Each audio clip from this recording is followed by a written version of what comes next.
Hello നമസ്കാരം. ഇന്ന് ഞാൻ നിങ്ങളുടെ മുമ്പിൽ അവതരിപ്പിക്കാൻ പോകുന്നത് പുതിയൊരു ട്യൂട്ടോറിയലുമായിട്ടാണ്. കഴിഞ്ഞ കുറച്ച് ക്ലാസ്സുകളിലായി നമ്മൾ പഠിച്ചത് എങ്ങനെ നമുക്കൊരു HTML ഉപയോഗിച്ച് ഒരു വെബ്സൈറ്റ് ക്രിയേറ്റ് ചെയ്യാം എന്നതിനെ കുറിച്ചാണ്. ഇന്ന് നമ്മൾ അതിൽ നിന്ന് വ്യത്യസ്തമായി ഒന്നുകൂടി അഡ്വാൻസ്ഡ് ആയിട്ട് നമ്മൾ എങ്ങനെ നമുക്ക് വെബ് പേജ് CSS ചേർത്ത് കൊടുക്കാം എന്നതിനെ കുറിച്ചുള്ള ക്ലാസ്സാണ് ഇന്ന് നമ്മൾ എടുക്കാൻ പോകുന്നത്. CSS എന്ന് പറഞ്ഞാൽ HTML അല്ലെങ്കിൽ ഒരു വെബ് ഡിസൈനിങ് മേഖലയിലെ വളരെ ഇമ്പോർട്ടൻ്റ് ആയിട്ടുള്ള കുറച്ച് ഫീച്ചേഴ്സാണ്. അപ്പോൾ നമുക്ക് CSS ഉപയോഗിച്ചിട്ട് എങ്ങനെ നമ്മുടെ വെബ് പേജ് നമുക്ക് CSS എന്ന് ചേർത്ത് കൊടുക്കാം എന്നതിനെ കുറിച്ചാണ് നമ്മൾ തുടർന്ന് വരുന്ന കുറച്ച് ക്ലാസ്സുകൾ മുന്നോട്ട് പോകുന്നത്.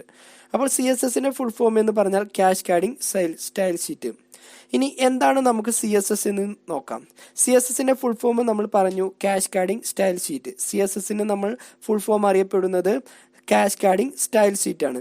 ഇത് എന്തിനാണ് യൂസ് ചെയ്യുന്നതെന്ന് വെച്ചാൽ നമുക്ക് HTML ടാഗ് എന്ന് പറഞ്ഞാൽ നമ്മൾ ബോൾഡിന് B, അതേപോലെ ഇറ്റാലിക്കിന് I, അതേപോലെ ടേബിൾ, അങ്ങനെ ഒട്ടനവധി ടാഗുകളുണ്ട്. ഇതിനൊക്കെ നമുക്ക് ഡിഫറെൻ്റ് ആയിട്ടുള്ള പല സ്റ്റൈലുകൾ ചേർത്ത് കൊടുക്കാൻ വേണ്ടിയാണ് എന്തുപയോഗിക്കുന്നത്, CSS ഉപയോഗിക്കുന്നത്. സാധാരണ നമുക്ക് HTML ഉപയോഗിച്ചിട്ട് കുറേ ഫീച്ചേഴ്സുകൾ നമുക്ക്, അതായത് കളറ്, ബോൾഡ്, അങ്ങനെയുള്ള സൈസ്, അങ്ങനെയുള്ള പല കാര്യങ്ങളും നമുക്ക് ടാഗുകൾക്ക് ചേർത്ത് കൊടുക്കാം. എന്നാൽ അതിനേക്കാൾ അഡീഷണൽ ആയിട്ട് നമുക്ക് ഒന്നുകൂടി ബെറ്റർ ആയിട്ട് പല സ്റ്റൈലുകളും നമുക്ക് ചേർത്ത് കൊടുക്കാൻ വേണ്ടിയാണ് നമ്മൾ എന്ത് ഉപയോഗിക്കുന്നത്, CSS ഉപയോഗിക്കും.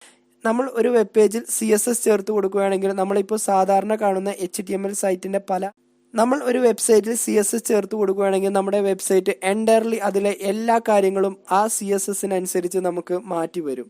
അതായത് ആ വെബ് പേജിലെ കളർ, അതേപോലെ തന്നെ യൂസർ ഇന്റർഫേസ്, അങ്ങനെ ആ വെബ് പേജ് നമ്മൾ എന്തൊക്കെ കാര്യങ്ങൾ ചേർത്ത് കൊടുത്തിട്ടുണ്ടോ അതിൻ്റെയൊക്കെ അടിസ്ഥാനമായിട്ട് ആ വെബ് പേജ് മൊത്തത്തിലായിട്ട് മാറി വരും.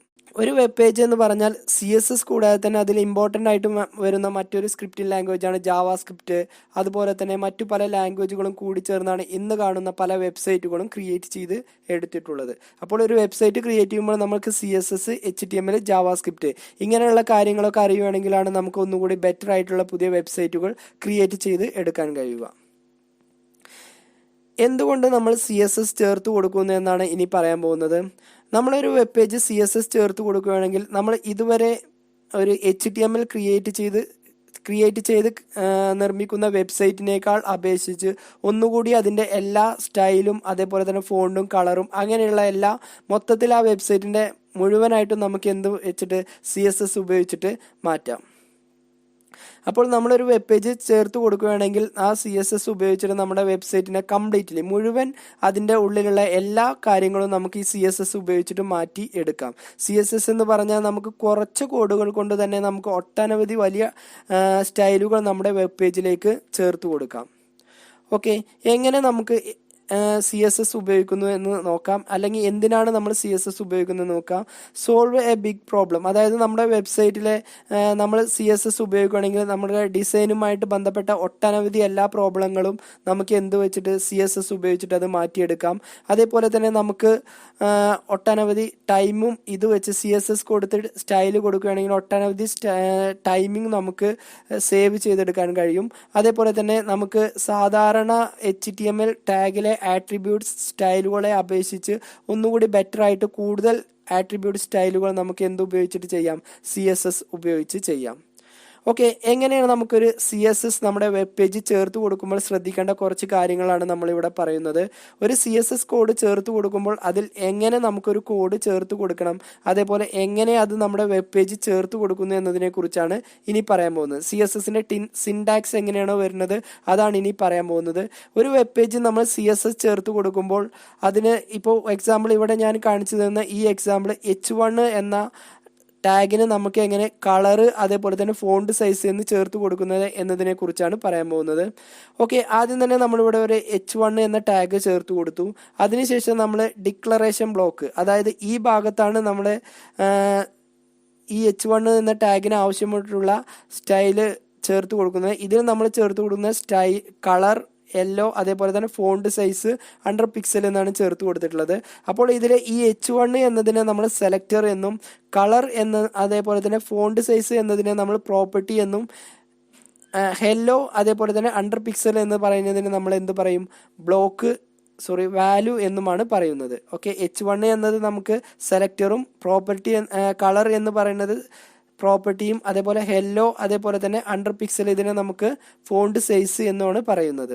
ഓക്കെ, സെലക്ടർ എന്ന് പറഞ്ഞാൽ നമ്മൾ HTML ഉപയോഗിക്കുന്ന എല്ലാ ടാഗുകളെയാണ് നമ്മൾ എന്ത് പറയുന്നത്, സെലക്ടർ എന്ന് പറയുന്നത്. HTML നമ്മൾ H1 ടൈറ്റിൽ, ബോഡി, അതേപോലെ തന്നെ HR, അതേപോലെ തന്നെ LI, UL, OL അങ്ങനെ ഒട്ടനവധി നമ്മൾ ടാഗുകൾ ഉപയോഗിച്ചിട്ടുണ്ട്. ഇതിനെയാണ് നമ്മൾ എന്ത് പറയുന്നത്, സെലക്ടർ എന്ന് പറയുന്നത്. ഡിക്ലറേഷൻ ബ്ലോക്ക് എന്ന് പറഞ്ഞാൽ നമ്മുടെ ഈ HTML അതായത് CSS ചേർത്ത് കൊടുക്കുന്ന ആ ഭാഗത്തിനെയാണ് നമുക്ക് ഡിക്ലറേഷൻ ബ്ലോക്ക് എന്ന് പറയുന്നത്. ഓക്കെ, നമുക്ക് HTML സെലക്ടർ എന്ന് പറഞ്ഞാൽ നമ്മൾ പറഞ്ഞു H1. ഇതിനെ നമുക്ക് പല വിധത്തിൽ നമുക്ക് ഡിഫറെൻറ്റ് സ്റ്റൈലായിട്ട് നമുക്ക് ഡിഫറെൻറ്റ് രൂപത്തിൽ അതായത് പല വിധത്തിലായിട്ട് നമുക്ക് CSS സ്റ്റൈൽ ചേർത്ത് കൊടുക്കാം. അതായത് ഒരു വെബ് പേജ് CSS വിവിധ രൂപത്തിൽ നമുക്ക് ചേർത്ത് കൊടുക്കാം.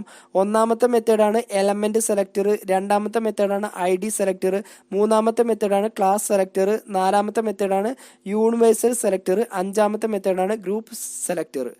ഓക്കെ, ഇത്രയും രൂപത്തിൽ നമുക്ക് നമ്മുടെ വെബ് പേജിലേക്ക് CSS ചേർത്ത് കൊടുക്കാം.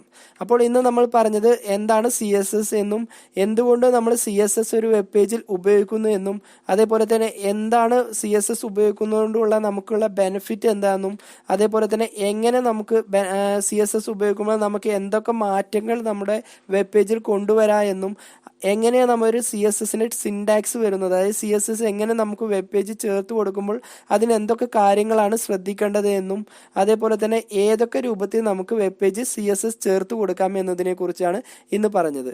ഓക്കെ, CSSനെ കുറിച്ച് ഒട്ടനവധി കാര്യങ്ങൾ നമുക്ക് പറയാനുണ്ട്. തുടർന്ന് വരുന്ന ഏതാനും ക്ലാസ്സുകൾ CSSനെ കുറിച്ച് തന്നെയാണ്. അപ്പോൾ അടുത്തൊരു വീഡിയോയുമായിട്ട് നമുക്ക് വീണ്ടും കാണാം.